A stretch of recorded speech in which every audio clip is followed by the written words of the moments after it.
Muy buenas, ¿cómo están? Mi nombre es Ian de Fearmed y hoy vamos a trabajar acerca de lo que es la primera parte del potencial de acción. Así que si están listos, comencemos. Antes de darles la definición de qué es un potencial de acción, me gustaría que podamos entender qué es un potencial de acción. Este potencial de acción va a ser la forma que tengamos de reconocer estímulos y de realizar entonces acciones. Es la forma que tiene nuestro sistema nervioso de comunicarse y de transmitir información. Vamos un poco mejor con la definición. Va a ser un fenómeno estereotipado y de breve duración que va a permitir la comunicación entre las neuronas. Estereotipados, que siempre es lo mismo, y de breve duración, lógicamente, habla del tiempo. Va a ser desencadenado por la sumatoria de potenciales electrotónicos. Potenciales electrotónicos, un nuevo concepto que vamos a tener que comparar y diferenciar de potencial de acción, hasta que estos potenciales electrotónicos sumados alcancen un valor umbral. Esto lo que va a hacer es activar la apertura de canales voltaje dependiente. Una apertura masiva, una apertura muy grande, que lo que va a generar es un cambio de voltaje en la membrana. Lo que va a generar es la inversión de la polaridad de la membrana. Al alcanzarse este valor umbral, se va a desencadenar una respuesta que conocemos como a todo o nada. ¿Qué significa esto? Que o sucede o no sucede. Y se caracteriza por presentar diferentes fases. La gran pregunta entonces es, ¿para qué sirve todo esto? ¿Cuán importante es conocer lo que es un potencial de acción para la neurofisiología? Y la respuesta está en lo primero que les conté. Va a ser la forma que nosotros tenemos de comunicarnos y transmitir información, tanto con el medio como a nivel interno. En esta imagen podemos observar un poco lo que es la inversión de la polaridad de la membrana que hablábamos previamente. Como pueden ver, este cambio constante de positivo a negativo en el interior y en el exterior celular va a ser lo que me desencadena la llegada de un potencial de acción y con esto la comunicación entre diferentes neuronas. Detengámonos ahora a analizar el gráfico del potencial de acción. Como siempre, cuando hablamos de un gráfico, lo primero, ¿qué ejes tiene mi gráfico? Tenemos en el eje de las ordenadas el potencial de membrana en milivoltios, el eje Y, y en el eje de las abscisas, o el eje X, el tiempo. Es un gráfico entonces del potencial de membrana en milivoltios sobre tiempo. Siempre comenzamos describiendo nuestros ejes. Vamos a ver que tenemos diferentes valores del potencial de membrana, puse los más relevantes, y acá sí tenemos lo que sería el gráfico con sus diferentes fases. Podemos observar 5 fases, algunos los catalogan como 4, pero para lo que es el entendimiento de gráfico capaz en la primera instancia está bueno dividirla en 5 fases. Primero, el potencial de membrana en reposo, la fase en la cual en este gráfico el voltaje de membrana es de menos 70 milivoltios aproximadamente, que es el potencial de membrana en reposo. Luego tenemos a menos 55 milivolts el umbral de estimulación. ¿Qué significa esto? Es aquel valor de membrana al cual una vez que se llegue se va a desencadenar el potencial de acción. Si el potencial de membrana oscila entre menos 70 y menos 60 o entre menos 70 y menos 65, posiblemente no se llegue a ese umbral de estimulación, por lo tanto no se desencadena el potencial de acción. Ahora, si oscila entre menos 70 y menos 55, al llegar a menos 55 milivoltios se va a desencadenar el potencial de acción, que si recuerdan habíamos dicho que era estereotipado a todo o nada, o sea, no hay manera de volver para atrás. Por eso es tan importante conocer estos dos valores. Menos 70 potencial de membrana en reposo y menos 55 el umbral de estimulación, desde donde se va a desencadenar nuestro potencial de acción, que tiene diferentes fases.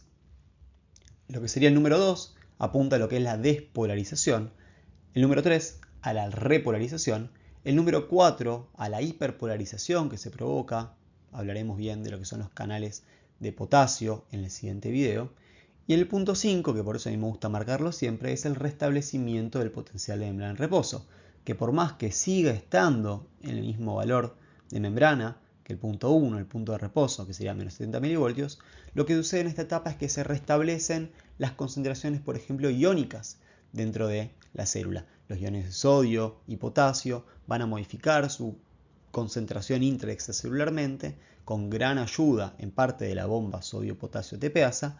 Por lo tanto, va a ser súper importante diferenciar la fase 1 de reposo de la fase 5, que es el restablecimiento de este potencial de membrana. Básicamente, eso va a ser nuestro gráfico de potencial de acción.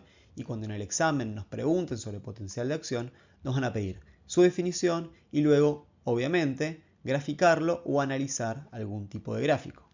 Puede parecer mucho, puede parecer complejo, pero créanme que como vamos a ir desmenuzándolo poquito a poquito, se va a hacer muy fácil al final. ¿Cómo se da entonces la conducción de un impulso nervioso? ¿Cómo llegamos a desencadenar un potencial de acción? ¿Y cómo llegamos a este valor umbral tan importante para que pueda desencadenarse el potencial de acción? Vamos antes a estructurarnos un poco la cabeza en qué diferencia hay entre un potencial de acción y un potencial electrotónico. Vamos a ver que están bien diferenciados. El potencial de acción es una entidad por separado, este fenómeno estereotipado, a todo o nada. Y potenciales electrotónicos vamos a ver que pueden ser graduados, también se conocen como subumbrales. Y tenemos dos categorías, tenemos los PEPs y los PIPs. Los PEPs son los excitatorios y los PIPs son aquellos inhibitorios. Entonces, a partir de los diferentes PEPs y PIPs que van a estar interactuando entre ellos, algunos excitatorios van a acercar el valor de membrana hacia ese valor umbral que va a desencadenar un potencial de acción, y los PIPs van a estar aumentando la diferencia con el valor umbral. Por lo tanto, podríamos decir que están dificultando la llegada a ese valor umbral y desencadenar así el potencial de acción. Entonces, entre este interjuego entre los PEPs y los PIPs, algunos que van a favorecer la llegada del valor umbral, otros que van a desfavorecer la llegada del valor umbral, es que se van a producir los diferentes potenciales de acción. A mayor cantidad de PEPs en un tiempo determinado y en un espacio determinado, que ahora vamos a ver a continuación, mayor va a ser la chance de generar una llegada a este valor umbral y un potencial de acción. Cuanto mayor y más intensos sean los PIPs, vamos a ver entonces que más difícil va a ser para esa célula alcanzar el valor umbral y desencadenar un potencial de acción. Entonces, a partir de este interjuego entre PEPs y PIPs, es que nosotros llegamos al valor umbral y a partir de ahí sí se desencadena nuestro potencial de acción. Les armé una pequeña tablita para tener bien diferenciado lo que es un potencial electrotónico y lo que es un potencial de acción. En resumen, y antes de ponerme a definir y diferenciar cada uno de ellos, vamos a ver que los potenciales electrotónicos van a ser pequeñas variaciones del potencial de membrana en reposo a nivel postsináptico. Lo que va a hacer es un movimiento principalmente pasivo que deberían coincidir tanto en tiempo como en espacio para así poder provocar un potencial de acción, y si no están en el mismo tiempo o en el mismo espacio, se van a disipar. Esto es súper importante porque de esta manera podemos agrupar diferentes estímulos para desencadenar un potencial de acción. Entonces, dos características súper importantes es que los potenciales electrotónicos deben coincidir tanto en tiempo como en espacio. Con eso sabido, vamos a la diferencia entre un potencial electrotónico y un potencial de acción. Los potenciales electrotónicos lógicamente son infraumbrales. Si los potenciales electrotónicos fuesen supraumbrales, como lo es el potencial de acción, cada potencial electrotónico desencadenaría un potencial de acción y esto no tendría ningún tipo de sentido. Los canales involucrados, vamos a ver que los potenciales electrotónicos van a ser ligando dependientes, mientras que en el potencial de acción van a ser voltaje dependientes. Como vamos a ver en el siguiente video, que sean voltaje dependientes también colabora con esta característica de a todo o nada y la automatización que hay en el potencial de acción. El carácter de estos potenciales puede ser en electrotónico, puede ser tanto PEPs como PIPs, excitatorios como inhibitorios, mientras que el potencial de acción es siempre excitatorio. Recuerden que dijimos que era estereotipado, era siempre igual. La amplitud del potencial de acción, como bien podrán imaginarse, va a ser siempre la misma, mientras que la amplitud de los potenciales electrotónicos va a depender del estímulo. Entonces volvemos a lo que les dije antes, que va a ser súper importante para el potencial electrotónico qué amplitud tienen, cómo es la característica de ese estímulo, para entonces saber si el PEP va a ser mayor, el PIP va a ser mayor, y de esa manera cómo van a estar relacionados entre sí y si se va a dar o no un potencial de acción. La conducción del impulso, vamos a ver que va a ser justamente por una suma temporoespacial, como les dije previamente, súper importante que tengan ese concepto en la cabeza. La regeneración, vamos a ver que se va a dar a través de nodos de Ranvier en el potencial de acción, que lo tienen también en lo que es el video de tanto de potencial de membrana en reposo como de propiedades pasivas de la membrana. Y no hay regeneración en los potenciales electrotónicos, que esto se relaciona con lo de la suma temporoespacial. Se va disipando si no llega otro PEP, si no llega otro PIP, que interjuegue con este estímulo. Y en cuanto a la intensidad, dijimos que era a todo o nada en el caso del potencial de acción, mientras que va a ser graduado en el caso de los potenciales electrotónicos. Este es un breve resumen de la diferencia entre potenciales electrotónicos y potenciales de acción. Es un tema súper importante y esto nos va a dar pie a entender a posterior, en el siguiente video, cómo es que se da el potencial de acción.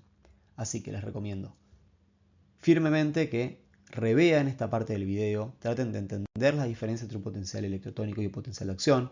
Recuerden que para que se dé un potencial de acción neuro, tenemos que tener potenciales electrotónicos que lleguen a un valor umbral que desencadene entonces mi respuesta de potencial de acción. Finalizamos así entonces un nuevo video de neurofisiología con Jan de Fegermed. Muchas gracias por su atención.